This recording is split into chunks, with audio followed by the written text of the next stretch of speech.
Hi, my name is Teresa Funke, and I'm an author, a speaker, and a writer's coach, back with some tips to help you get your writing career moving on the path that's right for you. Now, I have a little bit of a cold today, but I'm going to work through this because I want to talk to you about the two words that strike fear in the heart of every writer: writer's block. Now, you will occasionally hear an interview with a famous writer who will say he or she doesn't believe there is such a thing as writer's block. Well, I don't believe that's true. I believe even the most prolific writers experience writer's block. Maybe for them it only lasts a few hours, but I do believe they experience it. And for some writers, some that were very notable, writer's block may go on for years. But that doesn't keep them from producing a body of work that's impressive over their lifetime. So a lot of times the advice we will hear regarding writer's block is that we simply need to sit in our chairs and write our way through it. And that does sometimes work, but sometimes it doesn't. Now, partly it has to do with our expectations of ourselves as writers. Where did we ever get the impression, for example, that a real writer writes one book every year? Where did we get the impression that a real writer writes every single day, 7 days a week? If you knew somebody in another profession who worked every day, you would tell them they were a workaholic. So it partly has to do with the expectations and the pressure we put on ourselves. And that goes back to your goals. If you would like to reevaluate your goals for your writing, take a look at my earlier video on goal setting for writers, and also a look at the video on how long it really takes to write a book. Now, if you feel good about the expectations and the goals you have set for yourself, then we need to look at what really causes writer's block. A lot of people will lump writer's block together into one category, as if we all experience it in exactly the same way, which of course we don't.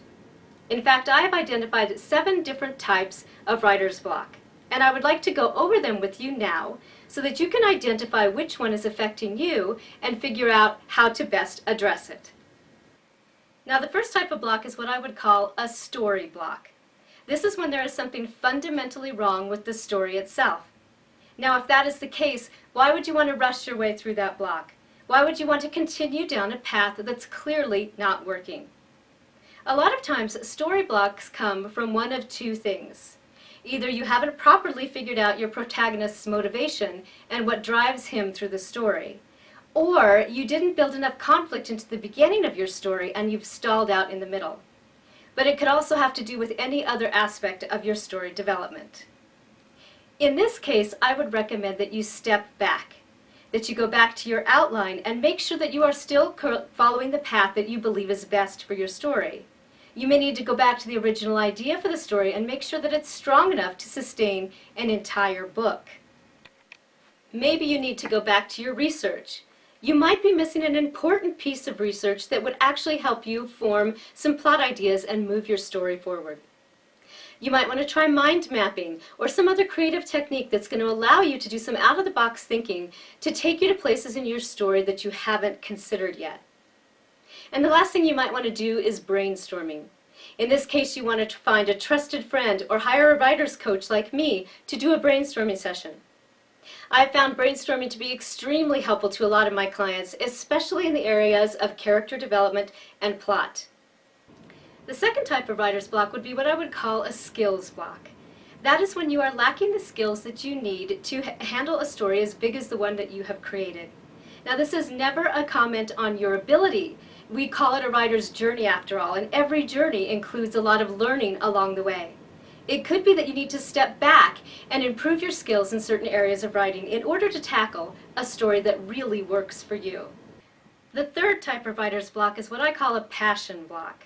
That is when you lack the proper passion for a story to continue it, but you're soldiering on because you think that's what a real writer would do. You might say to me, Teresa, if I was a good enough writer, I could figure out how to make this story work. Or you might say to me, I have to continue with this story. My writers group says it's the best story I've ever written. Or you might even say to me, but Teresa, this is the story I've wanted to write ever since I was a kid. How can I let that go now? But if you're not feeling the proper passion for a story, it's not going to work because you're not going to have the energy it takes to produce it well. We can only connect with the stories that we feel the most energetic and passionate about.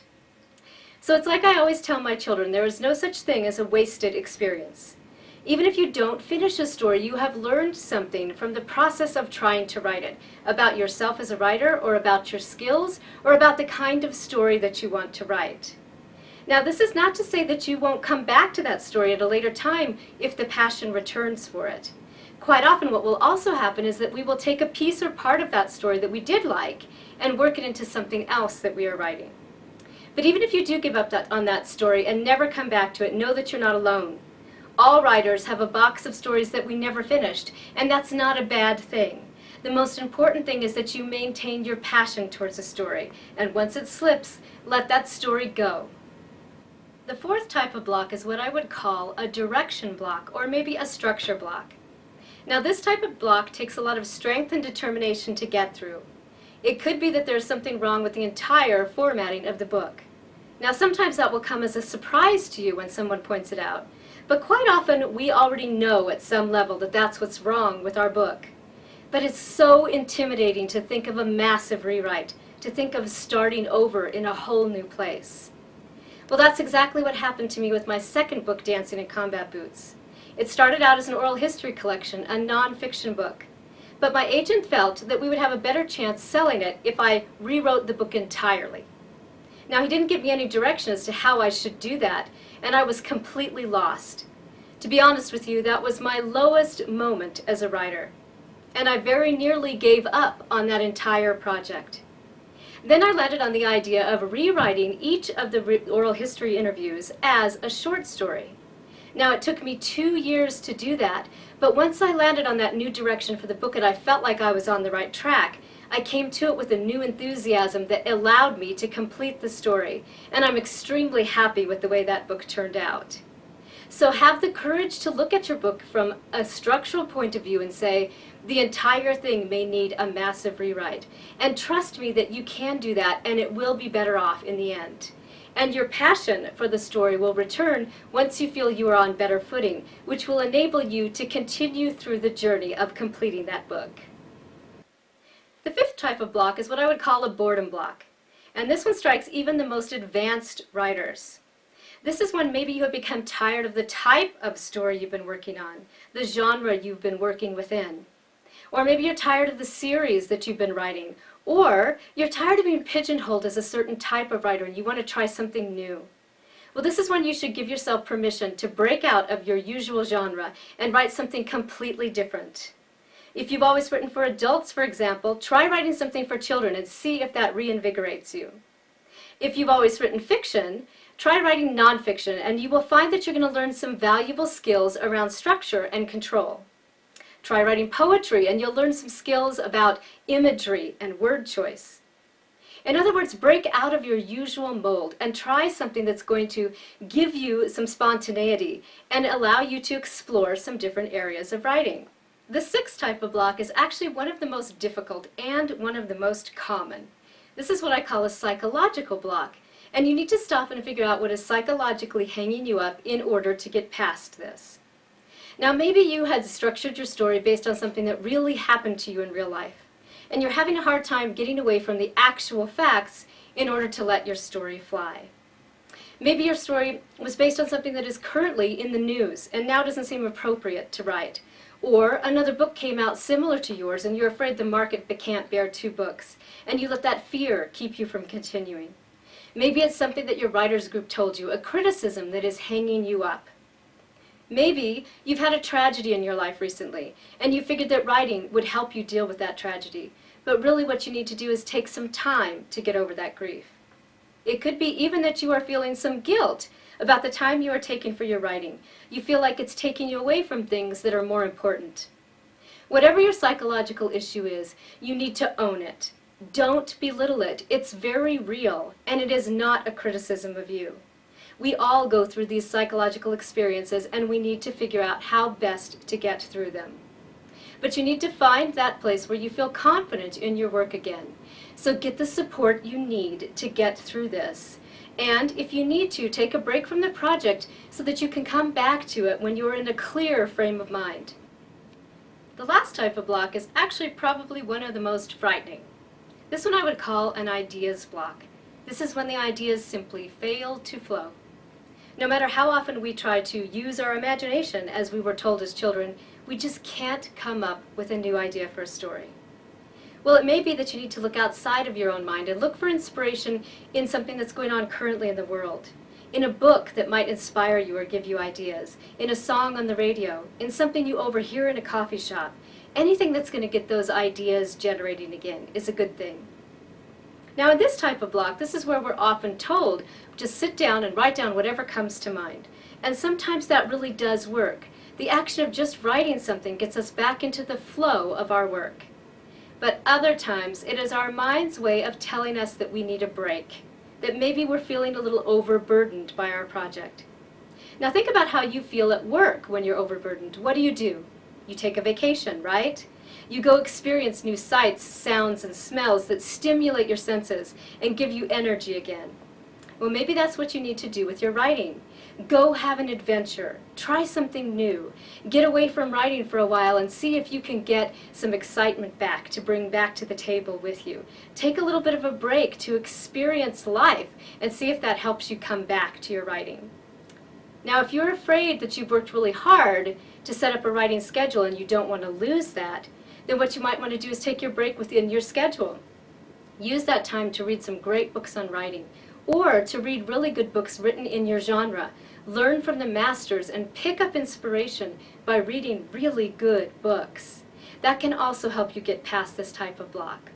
Now again, if you want to maintain that writing schedule, which I really recommend, try writing something just for fun. Try journaling if you've never journaled, just to keep you in the habit of writing. But I do recommend that you set a deadline when you are going to revisit your goals for your writing and your motivation for your writing. Now, I'm not necessarily saying that you have to set a deadline where you're going to say, on this date, I will start writing again, because that may feel too restrictive and put too much pressure on you. But I am saying you want to set a deadline for having another serious conversation with yourself about how you feel about your writing and where it's going, and what you can do to kickstart your interest in writing again. Why then is our writer's block such a terrible fear for writers? Well, it's because we're afraid it means that we're not good enough to be writers, or that we're going to have to scrap a project that we care a great deal about, or that the ideas never really will start flowing again. But the fact of the matter is, if you were meant to be a writer, then writer's block is a speed bump on your journey. It is not a roadblock. I guarantee you will get through your writer's block and you will continue down your path as a writer. You have to trust that if you believe this is your destiny. But I would also like to take this moment to do a get real moment in this video and to ask you if you really are writing because writing is what you want for yourself. Or are you writing because somebody told you had a good story and you should write it down? Are you writing because when you were 10 years old you decided you wanted to be a writer and you feel like you should pursue that? Are you writing because you don't know what else to do with your life right now? In other words, are you writing for the right reasons? If not, there is no shame in taking a break from your writing for even a long time and deciding whether or not you really want to come back to this at this stage in your life. Writing is not for the faint of heart, and you want to come at it with your whole self. But it doesn't mean that just because you don't feel like writing now, you never will. I have a client, for example, who wrote when she was younger. She is now in her mid-70s and just came out with her first book, which I love, by the way. I think for a long period of time she thought maybe she wasn't intended to finish a book. But now she gets to call herself an author, and she's very proud of that. Sometimes it's about timing, sometimes it's about passion, and sometimes it is that writing really isn't for you. If that's the case, why would you want to do something that gives you no pleasure? Come back to it when you are ready to feel it with your whole heart. So think of it this way. What would a child do with blocks? Well, he'd build on them, of course. So maybe we need to take a more childlike approach to our writer's block. Maybe we need to relax, play, have a little fun, be bold, be daring, be creative. And in the end, maybe your writer's block will turn out to be a tool to help you build something better, as it was for me with my book Dancing in Combat Boots. Now, if you decide that you need some help with your writer's block, that you want to do a brainstorming session, or you need to talk through this block with someone who can truly help you, consider giving me a call. My website is shown below, teresafunke.com, and I've helped a lot of clients work past difficulties they didn't think they would be able to overcome. I would be happy to talk to you about your work. In the meantime, keep working and keep moving forward. Writer's block or no, this is your path.